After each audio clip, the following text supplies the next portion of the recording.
Let's get some more analysis on this. Joining me now is Peter Zalmayev. He's the director over at the Eurasia Democracy Initiative and joins us also from Kiev. Peter, good to have you on the show. So Zelensky said, quote, "I believe that Akhmetov is being dragged on into the war against Ukraine." Rinat Akhmetov is the country's richest man. It's a person who has strong ties with Russia. What exactly is he saying here? Well, what he's saying is that his ratings have plummeted, and obviously the president feels surrounded. He does not control directly any media outlet, and true enough, most TV channels have been criticizing Mr. Zelensky for a variety of reasons, including the so-called Wagner Gate, which involved a botched operation involving some Russian mercenaries that the previous government of Ukraine wanted to be kidnapped and brought to trial in Ukraine.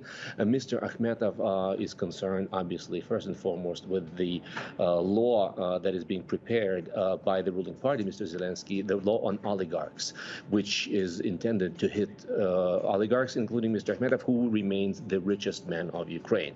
There's other reasons as well. And so I think there's serious conflict between the two men, serious blood.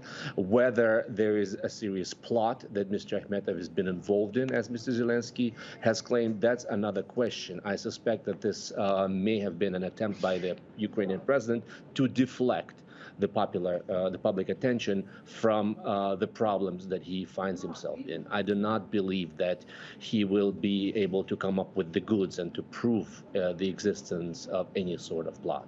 Well, he's saying that he has audio proof, but that's yet to surface. All right, Peter, tell me this. Obviously, this alleged coup plot comes on the backdrop of much wider geopolitical implications. Western and Ukrainian officials are saying that there's a significant buildup of Russian forces on the country's border with Ukraine. What's your take on the reasons for the buildup?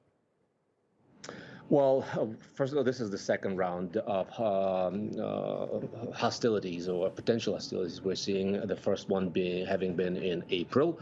Well, you could connect the current buildup. The immediate reason was the visit to Ukraine by the Pentagon chief Lloyd Austin about a month ago, during which he said that no third party is able to dictate which member we invite to join NATO, which we don't, which obviously had to do with Ukraine's aspiration to join NATO. And Putin has made it time and again clear that that's a red line, that he will not contemplate Ukraine being inducted as a member of NATO. So whether he believes that such a thing will occur in the near future, I'm skeptical that Ukraine will be a member of NATO in the near future, in the next few years.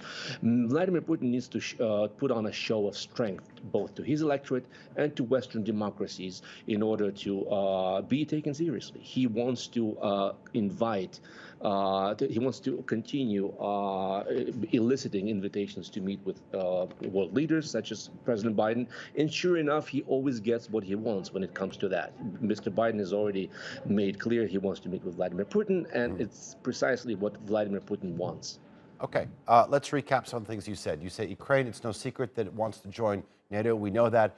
We also know that it's received a large consignment of U.S. military equipment over the years. For Moscow, Ukraine's joining of NATO is clearly a red line. Tensions are high. So how do you de-escalate the situation?